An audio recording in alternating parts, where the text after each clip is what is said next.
Hello बच्चों, नमस्कार। आप सभी का एक बार फिर से फिजिक्स वीडियो लेक्चर क्लास में आपका स्वागत है। आज का वीडियो लेक्चर एटॉमिक फिजिक्स का वीडियो लेक्चर नंबर 8 है। बेटे, आज हम बोर की तृतीय अभिधारणा पढ़ेंगे। बोर की प्रथम और बोर की द्वितीय अभिधारणा इससे प्रीवियस वीडियो लेक्चर में मैंने पढ़ा दी थी आपको। आज है बोर की तृतीय अभिधारणा। तीनों अभिधारणा इंपॉर्टेंट है, एग्जाम में इनमें से प्रश्न पूछे जाते हैं अक्सर, और आगे के जितने डेरिवेशन हम पढ़ेंगे उसमें तीनों अभिधारणाओं का यूज रहेगा। तो पहले इसको लिखते हैं, फिर मैं आपको समझाऊंगा बोर की द्वितीय अभिधारणा। तो बोर के अनुसार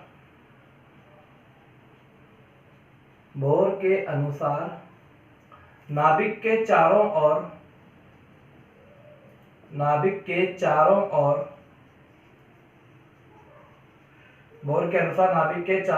गति कर रहे इलेक्ट्रॉन को यदि ऊर्जा प्रदान की जाए तो क्या होगा बेटा। अगर किसी परमाणु में इलेक्ट्रॉन वृत्ताकार पथ पर गति कर रहा है और उसे बाहर से ऊर्जा प्रदान की जाएगी तो क्या होगा, वो इलेक्ट्रॉन ऊर्जा लेकर निम्न ऊर्जा स्तर से उच्च ऊर्जा स्तर में संक्रमण कर जाएगा। कैसे, देखिए इधर थोड़ा समझा देता हूं आपको। पहले मान लीजिए नाभिक है, ये प्रथम कोश की त्रिज्या, ये द्वितीय कोश की त्रिज्या और ये तृतीय कोश, ठीक है। इस तरह से ये प्रथम कोश, ये द्वितीय कोश और ये तृतीय कोश।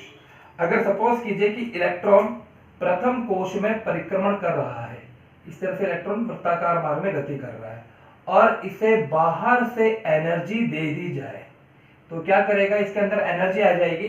तो ये इलेक्ट्रॉन ऊर्जा ग्रहण करके निम्न ऊर्जा स्तर से उच्च ऊर्जा स्तर में संक्रमण कर जाएगा। अब ये कहां गति करने लग जाएगा, ये किसी उच्च ऊर्जा स्तर में गति कर जाएगा। ये कौन सी ऊर्जा स्तर में जाएगा, ये डिपेंड करता है कि इसको एनर्जी कितनी दी गई है, ठीक है। आपको ये ध्यान रखना है। रदरफोर्ड कहता था इलेक्ट्रॉन जो वृत्ताकार पथ में गति कर रहा है, धीरे धीरे उसकी एनर्जी कम होती चली जाती है और लास्ट में वो नाभिक में गिर जाता है, जो कि असत्य था।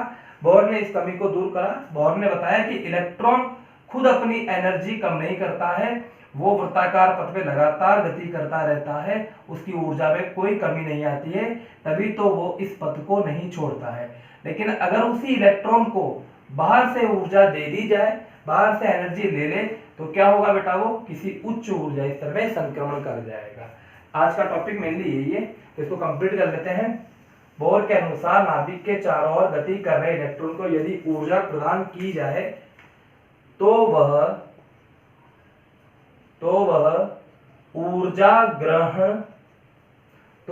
ऊर्जा ग्रहण करके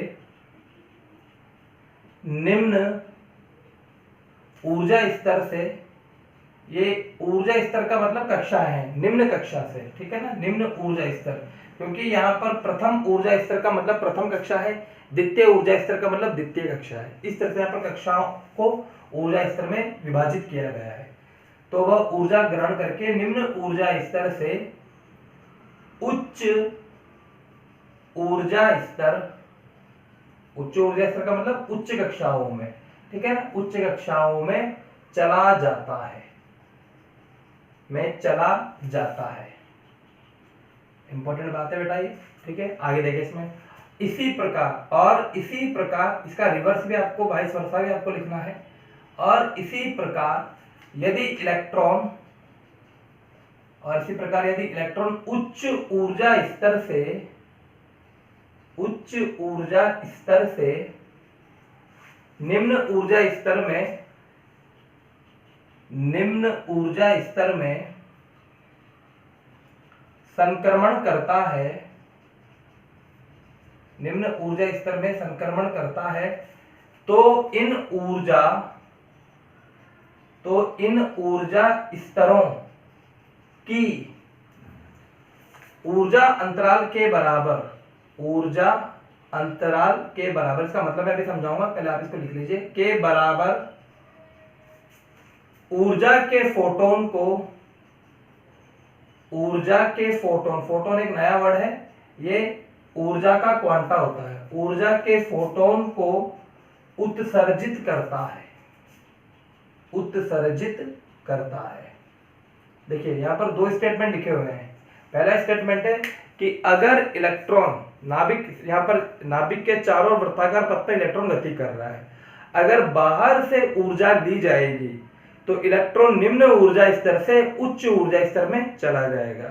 और अगर इलेक्ट्रॉन उच्च ऊर्जा स्तर में संक्रमण कर रहा है और वो खुद अपनी ऊर्जा का त्याग कर दे, यानी अपनी ऊर्जा का क्या करे बेटा, वो उत्सर्जन कर दे, खुद ऊर्जा का उत्सर्जन कर दे, तो क्या होगा, वो निम्न ऊर्जा स्तर में चला आएगा। यहाँ पर दो वर्ड यूज करेंगे हम, एक वर्ड यूज करेंगे अवशोषण और एक वर्ड करेंगे उत्सर्जन। अवशोषण का मतलब ग्रहण करना और उत्सर्जन का मतलब त्यागना।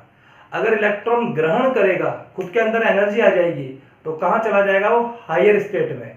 और अगर खुद एनर्जी रिलीज कर देगा, त्याग देगा, तो कहां चला जाएगा बेटा, बॉटम में आ जाएगा। अब इन दोनों को मैं डायग्राम से समझाता हूं आपको, एक बार इसको स्वयं भी लिख लीजिएगा। देखिए बोर के अनुसार नाभिक के चारों ओर गति कर रहे इलेक्ट्रॉन को यदि ऊर्जा प्रदान की जाए, बाहर से ऊर्जा प्रदान की जाए, तो वह ऊर्जा ग्रहण करके निम्न ऊर्जा स्तर से उच्च ऊर्जा स्तर में चला जाता है। इसी प्रकार यदि इलेक्ट्रॉन उच्च ऊर्जा स्तर से निम्न ऊर्जा स्तर में संक्रमण करता है, तो इन ऊर्जा स्तरों की ऊर्जा अंतराल के बराबर ऊर्जा के फोटोन का उत्सर्जित करता है। अब डायग्राम में देखिए, डायग्राम आपको अच्छे से समझ में आएगा। मैं दो अलग अलग डायग्राम बनाता हूँ बेटा। यहाँ पर देखिए, ये नाभिक, ये प्रथम कोश, ये द्वितीय कोश, ये तृतीय कोश, इस तरह से अलग अलग कोश है यहाँ पर। ठीक है, एक और बना दीजिए, ये चौथा कोश। इसी प्रकार से एक डायग्राम यहाँ बना दिया, ये प्रथम कोश, ये द्वितीय कोश, ये तृतीय कोश और ये चौथा कोश। देखिए यहाँ पर क्या है कि सपोज कीजिए इलेक्ट्रॉन यहाँ पर गति कर रहा था। ठीक है, इलेक्ट्रॉन इस तरह से गति कर रहा है इस कोश में। ये n=1 है, ये n=2 है, ये n=3 है, ये n=4 है। ठीक है, प्रथम कोश, द्वितीय कोश, तृतीय कोश, चौथा कोश। तो इलेक्ट्रॉन द्वितीय कोश में गति कर रहा है। अगर इलेक्ट्रॉन बाहर से ऊर्जा ले ले, यानी ई यहां से एनर्जी इसने ले ली, तो क्या होगा बेटा, एनर्जी प्राप्त करके ये किसी और कक्षा में चला जाएगा। ये यहां पर आ गया, अब ये इस कोश में गति करने लग जाएगा। बात समझ में आई? क्या हुआ, इलेक्ट्रॉन ने ऊर्जा ग्रहण करी, या इलेक्ट्रॉन ने यहां पर ऊर्जा का अवशोषण कर लिया, अवशोषण कर लिया। तो क्या हुआ, ये इस ऊर्जा स्तर से किसी और ऊर्जा स्तर में, उच्च ऊर्जा स्तर में संक्रमण कर जाएगा। बात समझ में आई? यहाँ पर स्टार पॉइंट डाल के लिखेंगे, यदि इलेक्ट्रॉन ऊर्जा का अवशोषण करता है, इस डायग्राम की बात कर रहा हूं मैं, इसकी नहीं कर रहा हूं, इसकी बाद में बात करेंगे। यदि इलेक्ट्रॉन ऊर्जा का अवशोषण करता है तो इलेक्ट्रॉन निम्न से उच्च कक्षा में चला जाता है। इस डायग्राम से आप समझ जाओगे। इसी प्रकार यहां देखिए, इस डायग्राम की बात कर रहे हैं, यहां पर इलेक्ट्रॉन इस कक्षा में यहां गति कर रहा था और कहां आ गया, इस कक्षा से प्रथम कक्षा में आ गया, यहां पर आ गया। तो ऐसा कब होगा, देखिए बेटा यहाँ पर बहुत इंपॉर्टेंट है, ऐसा तब होगा जब इस इलेक्ट्रॉन ने ऊर्जा E एनर्जी है, E H अभी बताऊंगा, यहां पर ऊर्जा का उत्सर्जन कर दिया है। देखिए यहां पर ऊर्जा इस डायरेक्शन में आ रही है, इलेक्ट्रॉन ने ऊर्जा ग्रहण कर ली, इलेक्ट्रॉन ऊर्जा ग्रहण कर रहा है, कहां चला गया, ऊपर की कक्षाओं में चला गया। इलेक्ट्रॉन से ऊर्जा निकल गई तो कहां आ गया, निम्न कक्षा में। बात को लिखेंगे यहां पर स्टार पॉइंट डालकर। बेटा ये ऐसी चीजें बुक्स में नहीं होती है, आपको ये केवल टीचर ही समझा सकता है। बुक्स में ऐसा मान के चलते हैं कि बच्चों को ये चीजें आती होगी, ठीक है, लेकिन ये आप एक क्लास में ही सीख सकते हो, वीडियो लेक्चर में आपको ये समझाया जा रहा है, इसलिए आपको वीडियो को ऐसे फॉरवर्ड नहीं करना है, इसको आप तसल्ली से सीखिए। देखिए बहुत इंपॉर्टेंट है, अवशोषण करा तो उच्च ऊर्जा स्तर में चला गया, अगर यहाँ पर उत्सर्जन है तो इसी बात को लिखूंगा, यदि इलेक्ट्रॉन ऊर्जा का उत्सर्जन करता है तो उच्च कक्षा से निम्न कक्षा में आ जाता है,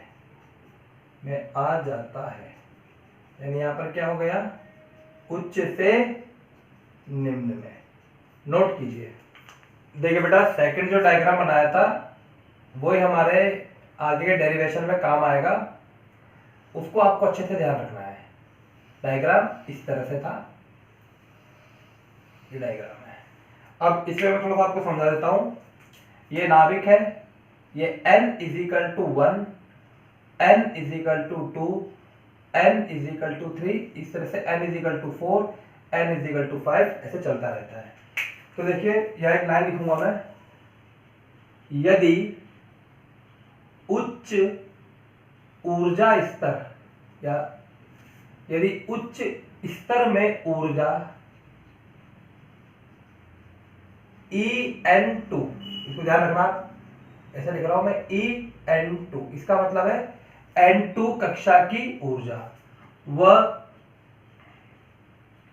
निम्न ऊर्जा स्तर में ऊर्जा En1, कहने का मतलब हायर स्टेट में यानी उच्च ऊर्जा स्तर की ऊर्जा है En2 और निम्न कक्षा की ऊर्जा है En1।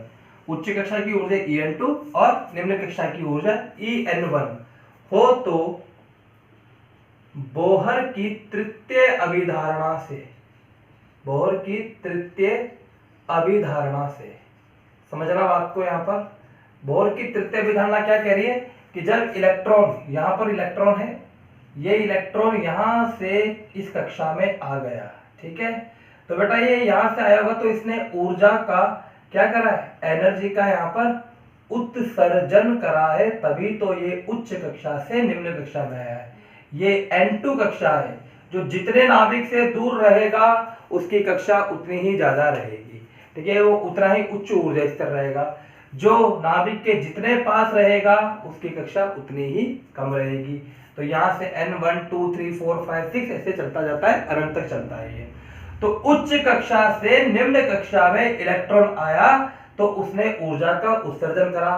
कितना उसने उत्सर्जन करा, तो ध्यान दीजिए, ये उच्च कक्षा हो गई, ये वाली कक्षा उच्च हो गई और ये वाली कक्षा निम्न हो गई, निम्न कक्षा हो गई। तो बेटा इस कक्षा की ऊर्जा है En2 और इस कक्षा की ऊर्जा है En1।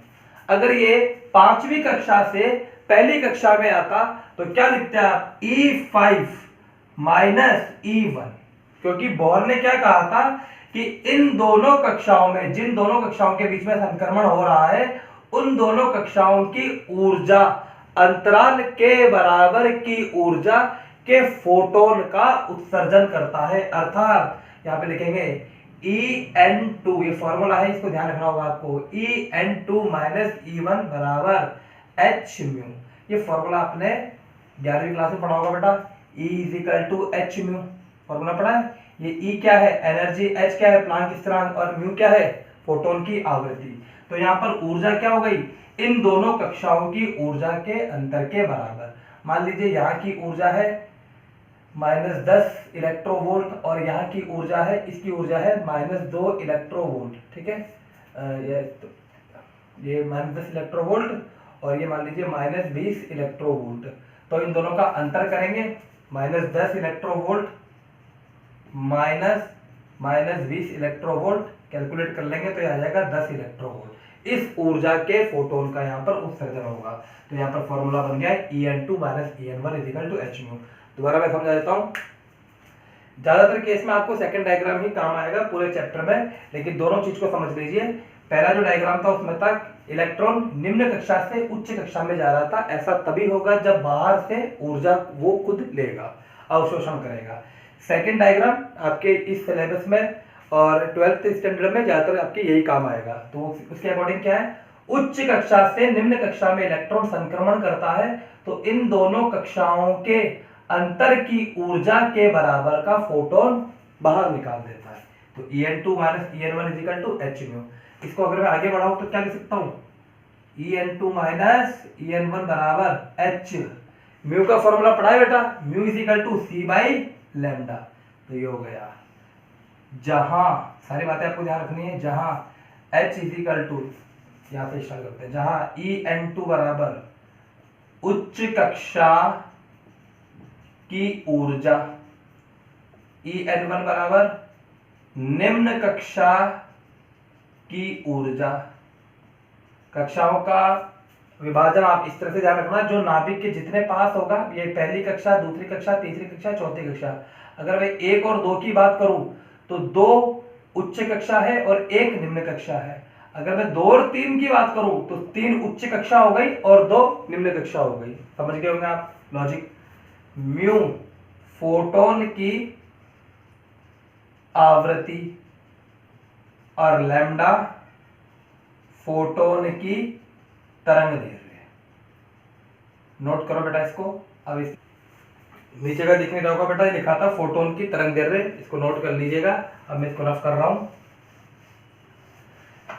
अब तीनों जो अभिधारणाएं हैं उनको एक बार समझ लेते हैं, फिर डेरिवेशन स्टार्ट करते हैं। तो देखिए, पहली अभिधारणा क्या थी, फोटोन की प्रथम अभिधारणा, सॉरी फोटोन नहीं, बोहर की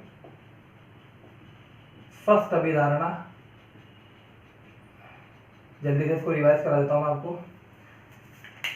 बोहर की प्रथम अभिधारणा के अनुसार इलेक्ट्रॉन नाभिक के चारों ओर वृत्ताकार पथ में गति करता है। ठीक है, ये भी है, ये भी है, इस तरह से गति करता रहता है इस पथ में। किसी और दूसरी कक्षा में नहीं जाएगा, ये इसी पथ में लगातार चक्कर लगाता रहेगा। इसे चक्कर लगाने के लिए आवश्यक अभिकेंद्रीय बल कहां से मिलेगा, कूलाम के विद्युत बल से। ठीक है, जो Q1 Q2/r² आता है। इस पर आवेश कितना होता है, इस पर नाभिक पर आवेश होता है Z × E और इलेक्ट्रॉन पर आवेश कितना होता है E, यानी Q1 का मान हो गया ZE, Q2 का मान हो गया E। तो यहाँ से mv²/r = kZ × E²/r²। ठीक है बेटा, यहाँ पर ये इलेक्ट्रॉन का द्रव्यमान है, ये nवें कोश का वेग है, ये nवें कोश की त्रिज्या ही है। तो ये प्रथम अभिधारणा आपको शॉर्ट में ध्यान रखना है। सेकंड अभिधारणा क्या है, सेकंड जो अभिधारणा है वो है इलेक्ट्रॉन नाभिक के चारों ओर, ये नाभिक है, ये इलेक्ट्रॉन गति कर रहा है, इलेक्ट्रॉन नाभिक के चारों ओर सभी वृत्ताकार कक्षाओं में चक्कर नहीं लगाता है, ये केवल उन्हीं वृत्ताकार कक्षाओं में चक्कर लगाता है जिसमें इसका कोणीय संवेग, जिसमें इसका कोणीय संवेग h/2 का क्या हो, पूर्ण गुणज हो। ठीक है बेटा, तो कोणीय संवेग है mv × r NH/2 तो ये फॉर्मूला भी आपको याद रखना है, mvr बराबर NH/2। क्योंकि आप जब डेरिवेशन करोगे तो आपको केवल ये लिखोगे बोहर की प्रथम अभिधारणा, बोहर की द्वितीय अभिधारणा, बोहर की तृतीय अभिधारणा। पूरी थ्योरी तो आपको ध्यान रखनी है माइंड में, लेकिन आपको फॉर्मूले भी ध्यान रखने हैं। तो पहला फॉर्मूला आ गया आवश्यक अभिकेंद्रीय बल बराबर आकर्षण विद्युत बल। ठीक है, दूसरा फॉर्मूला आ गया कोणीय संवेग बराबर NH/2। आइए थर्ड अभिधारणा को भी जल्दी से रिवाइज कर लेते हैं। देखिए बेटा, इधर ये नाभिक, ये प्रथम कोश, द्वितीय कोश, तृतीय कोश और ये चौथा कोश। इस इलेक्ट्रॉन, ये इलेक्ट्रॉन यहाँ पर गति कर रहा था, ये है यहाँ पर, इसकी एनर्जी है E4, इसकी एनर्जी है E3, इसकी एनर्जी है E2, इसकी एनर्जी है E1। ठीक है, E1 E2 E3 E4, यानी प्रथम कोश की ऊर्जा, द्वितीय कोश की ऊर्जा, तृतीय कोश की ऊर्जा और चौथे कोश की ऊर्जा। सपोज कीजिए मैं यहाँ लिख रहा हूँ कि इलेक्ट्रॉन, पहले तो बात कर लेते हैं अभिधारणा की, इलेक्ट्रॉन किसी उच्च कक्षा में गति कर रहा है और किसी निम्न कक्षा में आ जाए, क्या है, उच्च से निम्न में आ जाए, तो क्या होगा, ऐसा तभी होगा जब इलेक्ट्रॉन ऊर्जा का उत्सर्जन कर दे। तो दोनों ऊर्जा स्तर के अंतर के बराबर En2 माइनस En1 बराबर h mu, En2 minus En1 बराबर Sc बाई लैम्डा। ठीक है, आइए एग्जाम्पल से समझते हैं। सपोज कीजिए इलेक्ट्रॉन चौथे से दूसरी कक्षा में आ जाए। क्या कह रहा हूं मैं? चौथी कक्षा से दूसरी कक्षा में आ जाए, यहां पर आ जाए। तो डायग्राम देखिए बेटा, यहां से इलेक्ट्रॉन कहां आ रहा है? दूसरी कक्षा में आ रहा है। तो आप क्या लिखोगे? आप लिखोगे E4 माइनस E2 बराबर Sc बाई लैम्डा। एक और एग्जांपल देखिए, अगर इलेक्ट्रॉन चौथी कक्षा से पहली कक्षा में आ जाए। कैसे? इलेक्ट्रॉन यहां से पहली कक्षा में आ जाए, तो क्या लिखोगे आप? आप लिखोगे E4 माइनस E1 बराबर Sc बाई लैम्डा। बात समझ में आई होगी। अगर इलेक्ट्रॉन निम्न कक्षा से उच्च कक्षा में जाएगा तो अवशोषण करेगा, और उच्च कक्षा से निम्न कक्षा में आएगा तो फोटोन का उत्सर्जन करेगा। फोटोन यहाँ पर बहुत इंपॉर्टेंट वर्ड है। फोटोन यहाँ पर बेटा ऊर्जा का, एनर्जी का क्वांटा है, जिसे म्यू से लिखा जाता है। म्यू का मतलब है यहाँ पर फोटोन की आवृत्ति। नोट कीजिए। अब देखिए बेटा, टॉपिक स्टार्ट करते हैं। वेरी वेरी इंपॉर्टेंट है, एग्जाम में पूछा जाता है, इन अभिधारणाओं के आधार पर है ये। तो पहला टॉपिक है हाइड्रोजन परमाणु में गति कर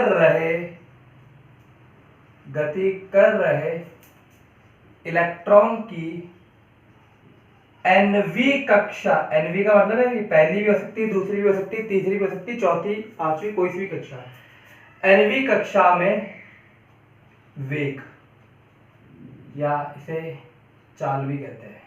ठीक है बेटा, दिशा अगर ऐड करते हैं तो वेग हो जाएगा, अगर परिमाण की बात करें तो चाल। तो हाइड्रोजन परमाणु में गति कर रहे इलेक्ट्रॉन के nवीं कक्षा में वेग की गणना, ये यहाँ पर ये कैलकुलेट करना है आपको। तो देखिए प्रश्न ऐसा ही आएगा कि हाइड्रोजन परमाणु में गति कर रहे इलेक्ट्रॉन के nवीं कक्षा की चाल बताइए, वेग बताइए, ये आपको। तो पहले मैं समझा देता हूँ, फिर मैं इसको पूरा यहाँ पे लिखूंगा।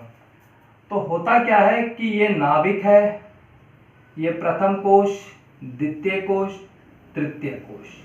अब मान लीजिए कि इलेक्ट्रॉन इस कक्षा में गति कर रहा है। ठीक है, हमें नहीं पता ये कौन सी कक्षा है, कोई सी भी कक्षा हो सकती है, तो उसको लिखा मैंने Vn। हमें nवीं कोश की निकालनी है। यहाँ पर नजर आ रहा है कि तीसरा है, यहाँ गति कर रहा तो पहली कोश, दूसरी कोश, तीसरी कोश। कोश को त्रिज्या भी कहा जाता है, पहली कक्षा की त्रिज्या, दूसरी कक्षा की त्रिज्या, तीसरी कक्षा। तो यहाँ पर V3 आ जाएगा। ठीक है बेटा, लेकिन यहाँ पर हमें n का निकालना है, तो हम कोई भी एक जनरल टर्म लेंगे यहाँ पर।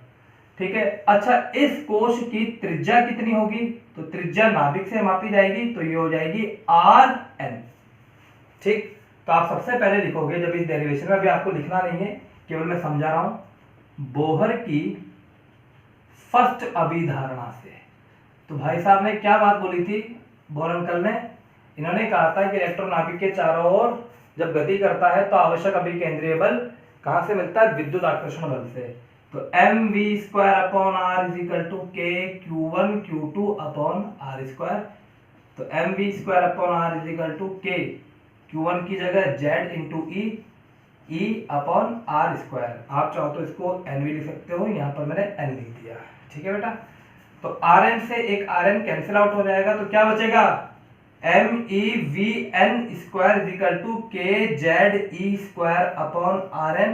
इसको आप कैलकुलेट करोगे तो VN square is equal to आ जाएगा KZE² upon ME into RN। बात समझ में आई? देखिए हमें क्या निकालना है? हमें निकालना है VN का मान। तो बोहर की प्रथम अभिधारणा से आप उस चीज को निकाल के लेकर आएंगे जो हमें ज्ञात करनी है। यहाँ पर ये ट्रिक है एक तरह की, ठीक है ना। Vn का स्क्वायर इज इक्वल टू क्या आ गया? KZE² upon ME into RN। अब हम इसमें क्या क्या चीज जानते हैं? तो ज्यादातर चीज तो हम यहाँ पर जानते हैं। K यहाँ पर नियतांक है जिसका मान 9 × 10⁹ होता है। Z यहाँ पर परमाणु क्रमांक है, अगर हाइड्रोजन परमाणु की बात करूंगा तो Z इज इक्वल टू 1 आ जाएगा। E यहाँ पर आवेश का क्वांटा है जिसका मान हमें पता है 1.6 × 10⁻⁻19। Me यहाँ पर इलेक्ट्रॉन का द्रव्यमान है जिसका मान होता है 9.1 × 10⁻31। लेकिन हमें Rn नहीं पता। अगर किसी तरीके से हमें ये Rn पता लग जाए, इसका समीकरण नंबर 1 नाम दे दीजिए। अगर किसी तरीके से हमें इस त्रिज्या का मान पता लग जाए तो हम इस वेग का मान निकाल सकते हैं। तो आइए सारा काम यहाँ पर रहेगा, त्रिज्या कैसे निकालें। तो देखिए बेटा, पहली अभिधारणा से जो चीज ज्ञात करनी थी, ज्ञात करना था वीएन का इक्वेशन लिख दिया। मेरी बात बड़े ध्यान से समझना, क्योंकि अब समझने का काम बहुत ज्यादा है इस पूरे चैप्टर में। अभी तक मैंने केवल बेस पढ़ाया है आपको एटॉमिक फिजिक्स का। एटॉमिक फिजिक्स आप तभी समझ पाएंगे बहुत अच्छे से, केवल एक रस्म अदायगी करनी है तो वो एक अलग बात है, नंबर भी आपके आ जाएंगे बोर्ड एग्जाम में, लेकिन अंदर तक समझ में आ जाए, इसका मेन मोटो समझ में आ जाए आपको, आप फील करें इसको, तो आप मेरे वीडियो लेक्चर को अच्छे से देखते जाइए और जो जो मैं बात बोलता जाऊं उनको आप समझते जाएं। तो देखिए बेटा, जिसका मान निकालना है, हमें चाल निकालनी थी, तो चाल की इक्वेशन लिख दी हमने। कहां से? बोर की प्रथम अभिधारणा से। तो यहाँ पर एक अननेसेसरी एक और चीज आ गई जिसे हमें ज्ञात नहीं करना था, लेकिन वो भी हमारा पीछा नहीं छोड़ रही है, वो आ चुकी है। तो अब बोहर ही इसका सॉल्यूशन देगा, तो बोहर की द्वितीय अभिधारणा इसका सॉल्यूशन निकालेगा। और वो क्या है? बोहर की द्वितीय अभिधारणा से होती है mvr = nh/2π। आज समझ में आई? ये तो होता है, मैंने अभी आपको बताया, तीनों के फॉर्मूला आपको ध्यान रखना है। तो m की जगह me, v की जगह vn, r की जगह rn, nh/2π। बड़े ध्यान से, अभिधारणा 1 से जो निकालना था वो लिख दिया, अभिधारणा 2 से जो अननेसेसरी आ रहा है, जो परेशान कर रहा है, उसको लिख दो। तो Rn = nh/2πme × Vn, समीकरण नंबर 2। अब देखिए, Rn का मान समीकरण 2 से समीकरण 1 में रख दो, सॉल्व कर दो, आंसर आ जाएगा। तो प्यारे बच्चों देखिए इधर, Vn² = kze² me, Rn की जगह nh/2πme × Vn। ठीक है, इसको पूरा सॉल्व करो। सॉल्व करोगे तो बेटा ये लास्ट में आंसर आ जाएगा Vn = z/n e²/2ε0h। अगले वीडियो लेक्चर में पूरा मैं आपको बताऊंगा, आप चाहो तो खुद भी सॉल्व करके देखना, आंसर यही आएगा, लेकिन मैं पूरा जो बताऊंगा वो अगले वीडियो लेक्चर में। एक इंपॉर्टेंट बात, इस वीडियो लेक्चर के साथ में अब तक हमारे ये 8 वीडियो लेक्चर हो गए एटॉमिक फिजिक्स के। मैं आपको पीडीएफ भी इसके साथ में सेंड कर रहा हूँ, अब तक जितना मैंने पढ़ा दिया है, आप चाहो तो इनको नोट कर लेना। अगर जिन बच्चों ने मेरे साथ साथ नोट करा था बहुत अच्छी बात है, जिन बच्चों ने नोट नहीं करा था वो पीडीएफ से नोट कर लें। एक बार वेरीफाई भी कर लेना कि जो आपने नोट करा वो पीडीएफ में है या नहीं है। ठीक है बेटा, क्योंकि पीडीएफ में सफिशिएंट है और मैंने जो पढ़ाया है थोड़ा ज़्यादा ही मैंने आपको पढ़ाया है। अगर आपने नोट कर लिया बहुत अच्छी बात है, तो वो आपके लिए है, आप उसको नोट कर सकते हो। तो आज की वीडियो लेक्चर में इतना ही। अगले वीडियो लेक्चर में हम यहाँ से स्टार्ट करेंगे, दोबारा मैं आपको ये समझा दूंगा, आप थोड़ा कोशिश करना रफ पेज में इसको निकालना। तो बेटा थैंक यू।